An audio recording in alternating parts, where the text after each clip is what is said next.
What's in a name? Everything.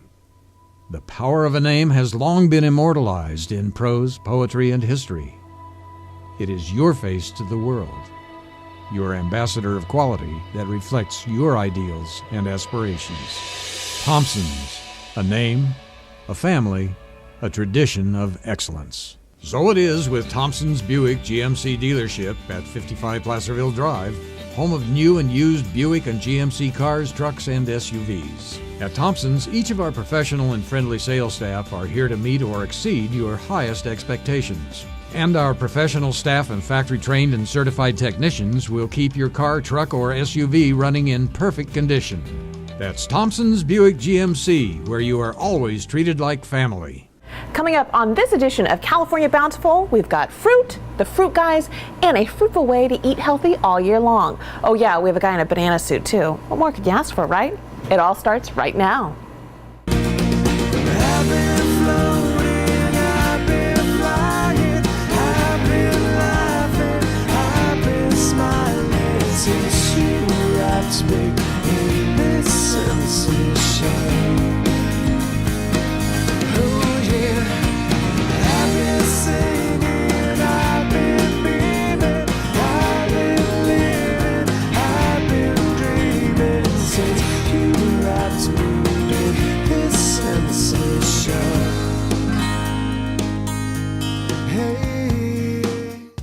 Hey everybody, welcome to California Bountiful. I'm your host, Tracy Sellers. And when you think of California grapes, you probably think of California wine, right? Well, table grapes are another popular item. In fact, they're known around the world for their flavor and quality. And it's all thanks to farmers like this one.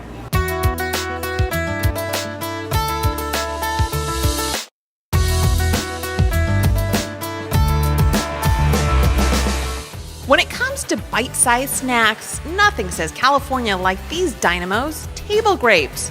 These grapes, which were often called nature's candy because of their intense sweetness, flourish in the Golden State where they are handled with care by nearly 500 farmers, many of them families with generations tied to the land, like Nick Dulcich of Yakov Dulcich and Sons.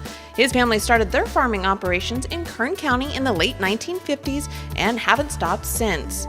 And having practically grown up farming grapes, he knows a good one when he sees it. Grapes are our life. When you go out there and you know what you see is good, it's kind of an inherent quality, I think.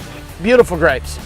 To a green grape, there's a hue to it, there's a vanilla cream color to it that tells me it's ready. On a red grape, it's got a brightness and a vibrancy to it that it's hard to explain, but when you look at it, you know it. We're picking up to as high as 50 to 70,000 boxes a day during our peak. And we'll produce over 3 to 4 million boxes, depending on the yield and the year. Oh my God. Some of the world's finest table grapes. They're so sweet. Yeah. So when you see these guys, what does this make you feel as a farmer? Very proud. Really? Very proud and in an elite group of growers that can produce such fruit. California provides the nation and a lot of the world as well with this popular snack. 99% of all grapes commercially grown in the United States are grown in California.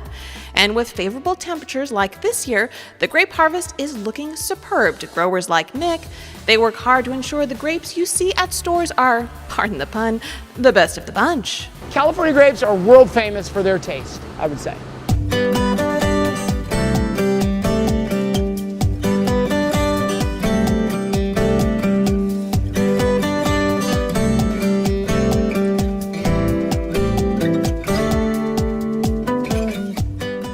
When they say these grapes are a sweet treat, they're not joking. They measure the sugar level by using this small device called a refractometer, where sugar is calculated in a measurement called Brix, and these grapes are practically off the charts. We can do a sugar test right in front of your eyes and see what the Brix are. 21.5 sugar. That is pure nature's candy right there. Heat sizes fruit and heat sweetens fruit. And that's why the Valley is such a good place to grow table grapes. If we have a dry spring, a hot summer, a cool fall, and we want a wet, cold winter. That is why the Central Valley produces some of the best tasting table grapes in the world.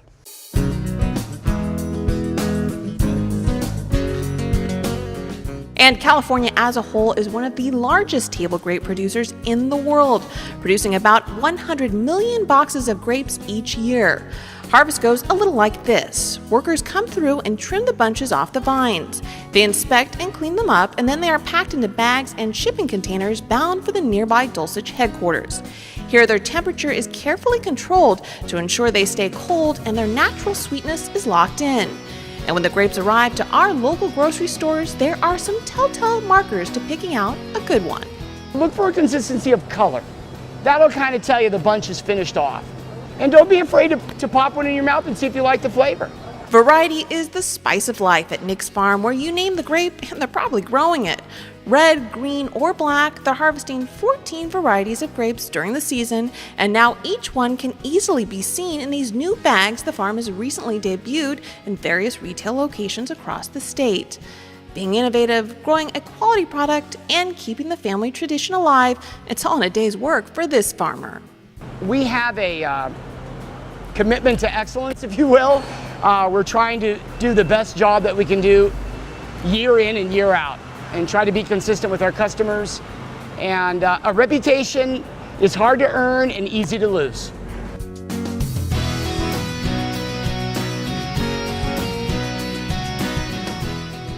Welcome to Silverado Resort. I'm Executive Chef Jeffrey Jake, and we're welcoming you into our kitchen. We've rolled out a dough,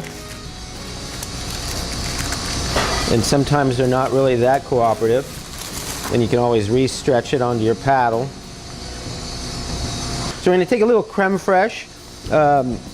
If you don't have creme fraiche, you could use a little bit of sour cream or mixed with yogurt. So I'm going to put just a little bit of the oil around the outside so I get that crust to brown nicely. And then scatter some grapes across the pizza. Again, you don't want to get it too full. And now the sweet gorgonzola cheese. You can also use a really nice blue cheese. We use a lot of Point Reyes blue cheese here as well. You're going to slide the dough right into the oven, right onto the peel. And then we're going to go ahead and close that at 375. And hopefully you've got a convection oven. If not, it's going to take a little bit longer. It's nice and golden brown. I'm going to slide right underneath it. And you can see the cheese is completely melted now. I'm going to slide it right out onto the cutting board. And you can see how beautiful that looks. Cheese is melted, the grapes have softened a little bit. And I'm going to actually now drizzle just a little bit of olive oil around the edge. And to finish my pizza, I'm going to use some arugula, again, dressed with some olive oil.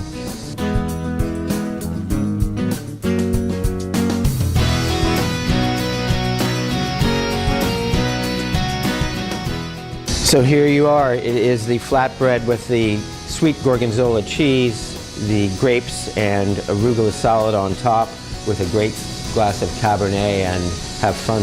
Enjoy. Thanks, Jeffrey. I could use some of that flatbread pizza with this wine. Looks good. You can find that recipe on our website at californiabountiful.com. And coming up next, see how one man is putting fruit to work. That's straight ahead.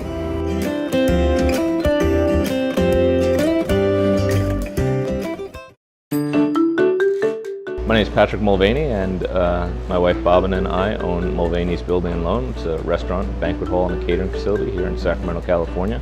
Focus on local, seasonal food. So our menu changes every day, and it all depends on what the farmer brings in the front door. Every day brings a new excitement here because of the farmers that are around here. Everybody brings it in here to our restaurant so that we can put it on a fork, and our guests get to enjoy it.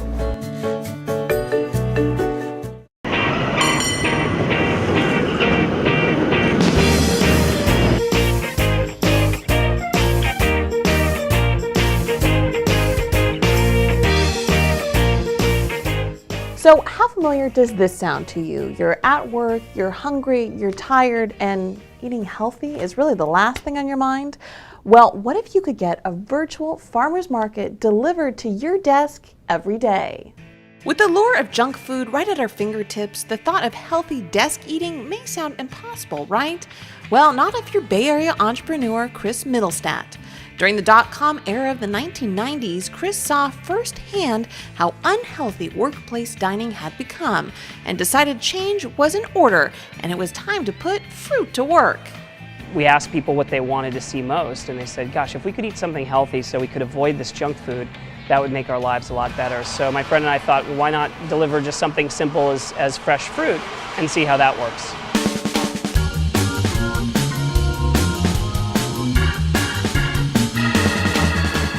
To get his grassroots business up and going, Chris goes to every measure, even dressing up like a banana on the streets of San Francisco, all to be taken seriously. Would you like a free banana this morning? How you doing? Good to see you. Damn, the boss doing anything. You got it. You got it. That's my job.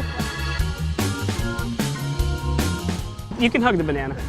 All right, if people aren't going to take it seriously, then I might as well dress up in a banana suit. I have nothing to lose, and we'll get out there and get people excited about getting fruit at the office. A simple concept to some, but also a hard sell for some of us. Studies show that more than 70% of us eat at our desks several times a week, and not so healthy food either, which is where Chris and his staff of fruit fanatics come in. Companies sign up for the service where a box full of farm-fresh fruit is at your doorstep, or in this case, at your desk, every week. From Fortune 500 companies to small family-run businesses, all are jumping on the bandwagon of bringing healthy brain food to the workplace. The culture of candy and sort of that 2 o'clock sugar crash just kind of goes away. And those things, they seem small, but they can actually have a really big impact on the way a workforce is performing or behaving.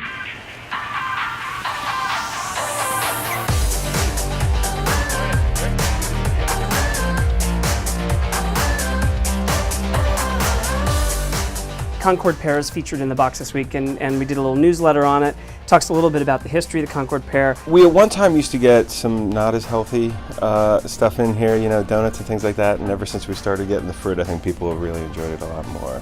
This is a Satsuma mandarin, and these come from a guy that we work with down in Porterville, California. So, and a great way to eat it.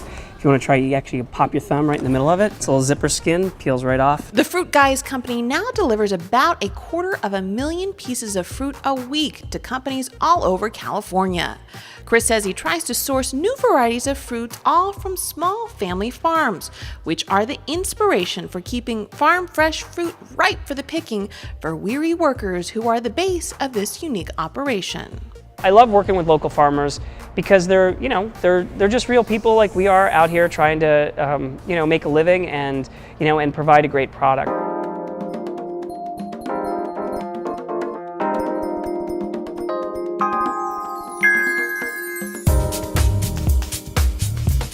Produce partners with the Fruit Guys for more than 4 years now. Tori Olson of Gabriel Farms in Sebastopol has become a favorite not only of the company that he does business with, but the guys behind the Fruit Guys label as well. They try and work with their customers, the people that get the Fruit Guys box. They always write a little bit about what we do and try and encourage them. You know, they did the videos and the stuff like that on their website to try and get people to see like, oh, well, that actually is a real person growing my fruit.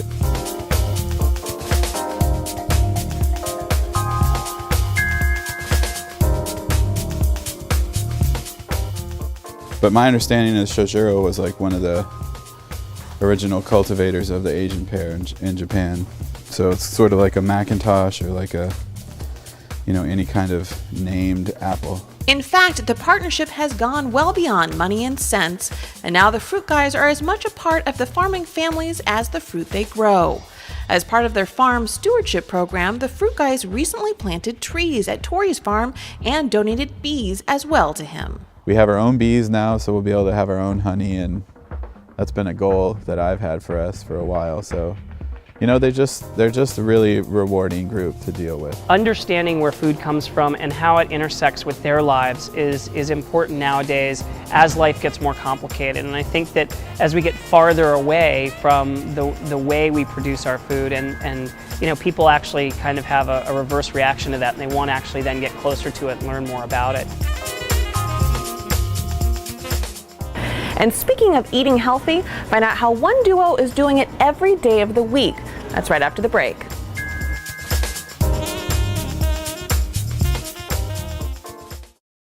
Hi, my name is John Ledbetter. I work at Boca Nova Restaurant in Jack London Square, Oakland, California. I love cooking with simple ingredients, seasonal ingredients. I like using the right things at the right times, and I like to do 10 ingredients or less, preferably always. What we do in this business is we highlight food. And you can't highlight food unless you're using the best of what you can get. And if you can't do that, you should either try to do it or you should go do something else.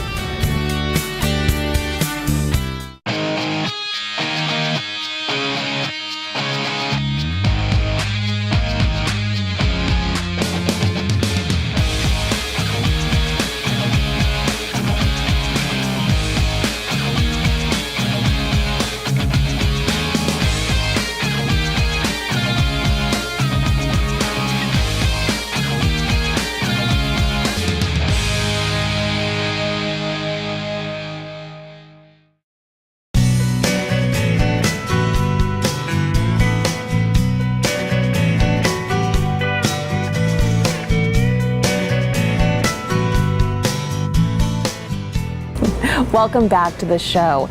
You know, if you're like me, you like eating healthy, but sometimes I run out of ideas on what to do. Well, luckily, one duo has literally written the book on eating healthy every day of the year.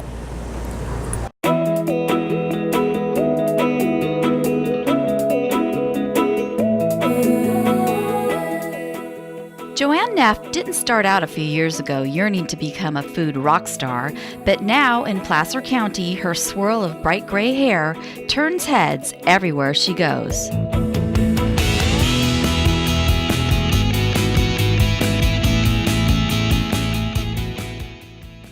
"20 years ago, I started the farmers markets in Placer County, and I thought to myself, what could we do that would help people understand that there's something wonderful to eat in Placer County every day of the year? I had a friend, Susan Dupre, who came for lunch in December, and we had what I had picked up at the farmer's market on Saturday. And so we finished our little lunch, and she pushed a chair back from the table, and she said, "Why don't you just write a cookbook?" So along with professional chef Laura Kinney, Joanne decided to show her friend and the rest of us just how it's done. So we started 2 weeks after we decided we were going to, and we had dinner, just the four of us, on January 5th, and it was awesome. So we decided maybe we should invite some more people to come with us. Joanne and Laura invited different folks over for dinner every Monday night for a year. This book is a collection of those menus and recipes organized in an easy-to-follow manner while highlighting the region's farms and succulent foods. We've gotten to know quite a bit of the farmers over the past year.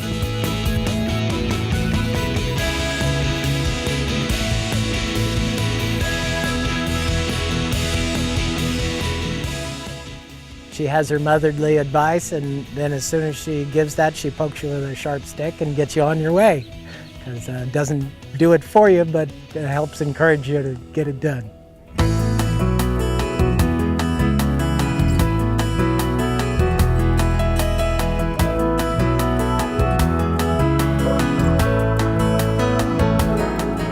I was praying there would be 100 people at the book signing, quite honestly, and I think, we did phenomenal numbers. And just the community response has been overwhelming, and it's been wonderful. This is really a community process. This is not about Joanne Neff and Laura Kinney. This is about the farmers, and this is about the greater community and connecting those two. And if you please, we're simply the facilitator. I just want to thank each one of you too, because it takes a village. Nobody does this alone. Do you know that we've almost sold 8,000 books of our first printing? And our first printing is 10,000. So it's been out for a month and about 2 or 3 days now. And we are ready to go for our second printing already.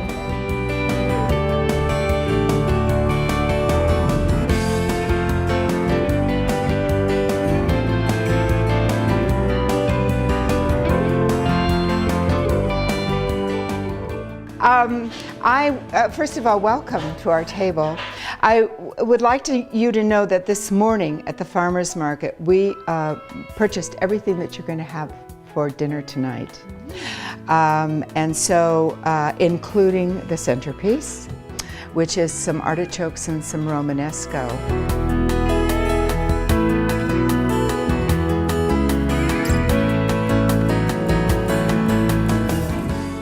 We had a message, to eat locally, eat in season, but we didn't know how it was going to be received. And luckily, it's been received very well. It's very humbling. People's response is enormous. They love that we have a guide to the farmers market for them to take with them and go home and be able to prepare meals that they know are local and in season and healthy and they should be eating. And now they have the skills and the tools to be able to do that. We can all eat healthy food for the entire year and eat what nature is providing for us. And you know, the best part about that cookbook, most of the recipes are only 8 to 10 ingredients long, which is great, right? Well, if you're not hungry yet, you will be after the recipe we have for you coming up after the break. Stay with us.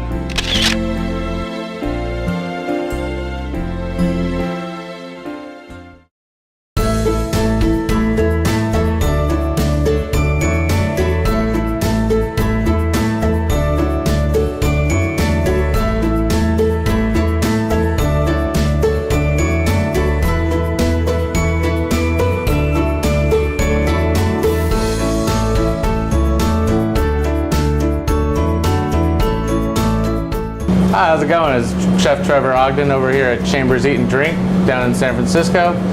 Today we're going to be doing an artichoke heart salad with roasted beets and a little bit of mash. First we're going to roast our beets. Just take like a baking pan, and the best way to do it we have 4 different colored beets here. We got red beets, gold beets, choga beets, and white beets. You roast them together, they're going to bleed. So just make a little pocket with some tin foil. You can put them all in the same pan and they won't bleed their colors. Make a little pouch.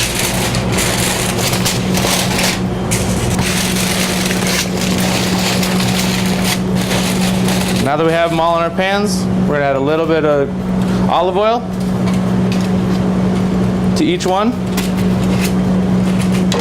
A little bit of champagne vinegar to make them a little bit brighter. Beets tend to be pretty earthy, so you want a little acidity to bring out their beautiful flavor.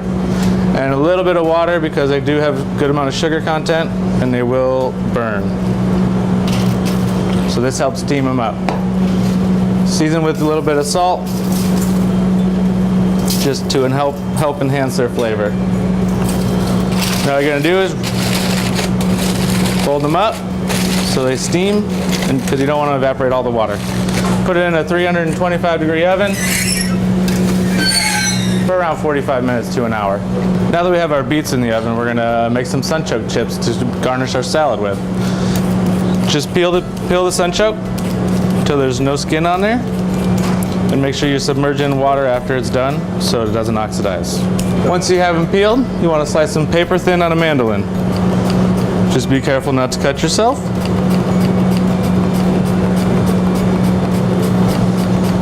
Once you have them peeled and sliced, strain them out from the water and pat them dry with a paper towel so your oil doesn't splatter. Right here I have a sauce pot with a candy thermometer. We're at 300 degrees. You want it only halfway full just so you don't overboil your oil. Throw in a little bit at a time. Be careful you don't splash yourself.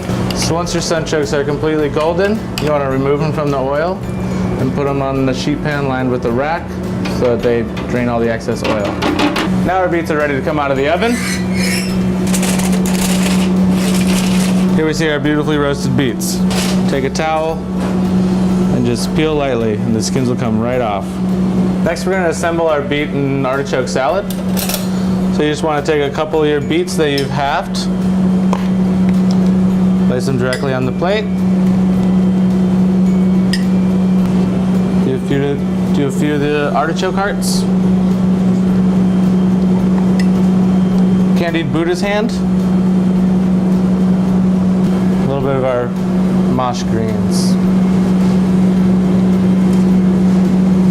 And we want to drizzle with a little bit of the champagne vinaigrette.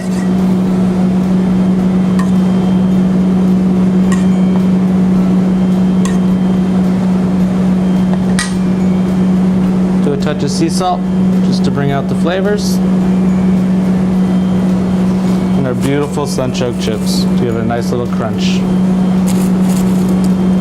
Alright, and that is it. This is our roasted beet salad with artichoke hearts, mosh, and crispy sun-choke chips over here at Chambers Eat and Drink in San Francisco.